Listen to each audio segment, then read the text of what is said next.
증시가 충격이라 진짜 폭락장 온다. 요즘 미국 증시에 대한 이야기를 제가 많이 말씀을 드리죠. 그만큼 말입니다. 뉴스가 많이 만들어진다는 거예요. 오늘은 말입니다. 어떤 뉴스가 만들어졌느냐. 미국 주식시장 하락 거래일수입니다. 지금 4거래일째 쉽게 말하면 떨어지고 떨어졌다는 뜻입니다. 그만큼 말입니다. 미국 주식시장에 검은 먹구름이 꼈다는 뜻이에요. 이게 검은 먹구름이 말입니다. 바람을 만들고 폭우를 만들어내면 난리 나는 거예요. 그러면 진짜 폭락장이 오는 겁니다. 지금 시장에서는요. 야, 이게 폭락장까지 안 갈 것 같은데? 그래서 장을 시작하자마자 올라가기 시작했어요. 아, 4거래일 떨어졌으니까 좀 올라가 봐야지. 다우산업지수가 말입니다. 보세요. 올라가기 시작했잖아요. 3거래일 떨어졌으니까 이게 일반적으로 기술적 반등이라는 게 있거든요. 아, 3일 떨어졌으니까 하루쯤은 올라가야지 이렇게 생각이 들어요. 그러나 장 중반에 오면서 결국 말입니다. 미국의 중앙은행인 연방준비제도에 쉽게 말하면 금리가 고금리로 오래 간다는 게 또 부담이 됐어요. 결국 장막판에 많이 떨어지고 말았습니다. 0.31이 떨어졌고요. 106.58이 빠져서 33,963.84로 마감했습니다. 34,000이 깨졌죠. S&P 500 지수도 마찬가지입니다.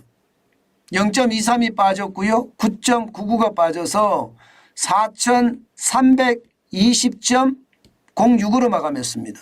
대형주 중심인데 여기도 지금 4거래일째 빠지고 있잖아요.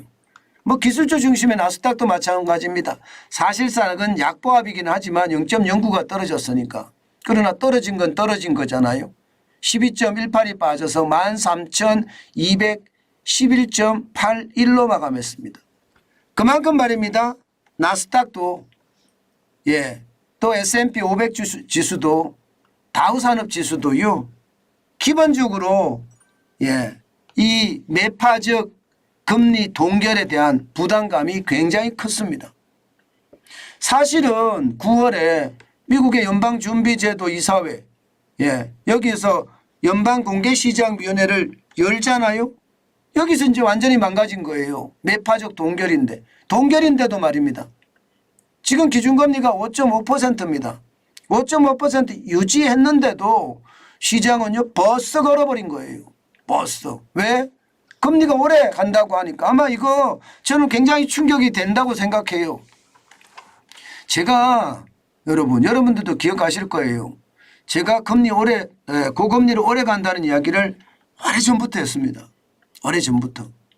왜 제가 그렇게 이야기했는지도 내용이 나와 있습니다. 공급망이 붕괴가 되고 공급망이 붕괴가 되면 이게 수요와 공급의 어떤 절차가 맞아떨어지지 않기 때문에 이게 수요는 그대로인데 공급이 안 따라주면 가격은 올라간다. 가격이 올라가면 금리는 고금리가 계속 간다. 그 말씀 드렸어요.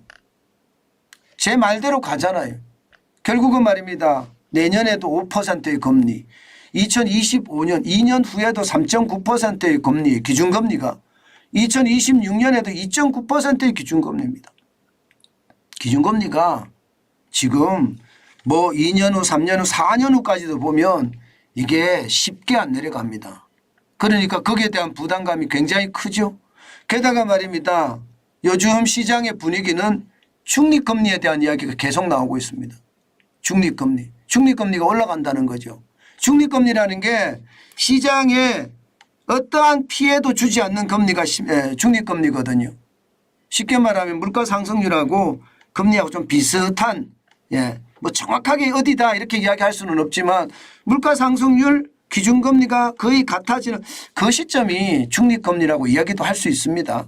우리가 뭐 조사를 안 하고 그냥 우리가 쉽게 인식할 수 있는 방법은 그게 아닌가 싶은데 분위기는요. 그 중립금리가 올라간다는 분위기가 형성이 되어 있습니다.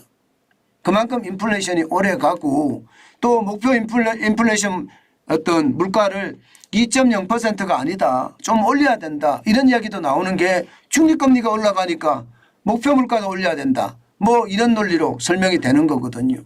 그만큼 말입니다. 그만큼 고물가 오래 간다. 또 고금리 오래 간다. 그 뜻입니다. 고물가가 되면 고금리는 당연한 거라고 봅니다. 그렇기 때문에 여러분 제가 계속 여러분에게 강조한 게 있습니다. 고금리, 고물가, 고환율은 오래 간다. 그렇기 때문에 우리는 스태그플레이션의 시대에 저성장 고물가의 시대에 살고 있다. 때문에 절약하고 준비하고 준비라는 것은 이제 이 스태그플레이션은 결국 경기 침체를 가져오거든요. 준비한다는 현금을 쌓아가는 일입니다. 현금을 쌓아가고 일이 없으면 어떤 일이든지 시작을 하는 게 좋다. 뭐 내 입맛에 맞는 일을 찾는 것보다가 돈을 더 많이 벌 수 있는 게 지금은 더 현명하다. 제가 그런 말씀을 드려요. 기왕이면 내가 노후에 해보고 싶은 것을 해서 돈을 버는 게 훨씬 더 좋죠. 그러나 그게 안 된다면 놀지 말고요. 뭔가 일을 하면서 이 활력을 넘치게 만들고 그러면서 말입니다. 뭔가 가능성을 자꾸 키워가는 것 지금 필요하지 않을까 싶습니다. 나이가 젊어도 나이가 중간쯤이라도 나이가 많아도 그렇습니다. 활력이라는 것은 변화거든요.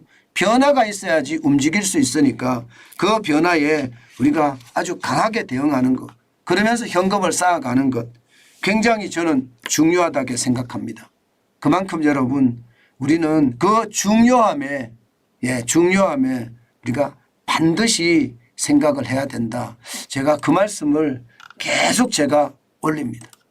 실제 그렇게 해야 된다고 저는 생각을 하고요. 그것이 말입니다. 여러분들의 경제 활동에도 굉장히 크게 영향을 미치지 않을까 저는 그렇게 생각합니다. 그만큼 요즘 같을 때는 중요한 요소다. 그 말씀을 다시 한번 올리는 겁니다.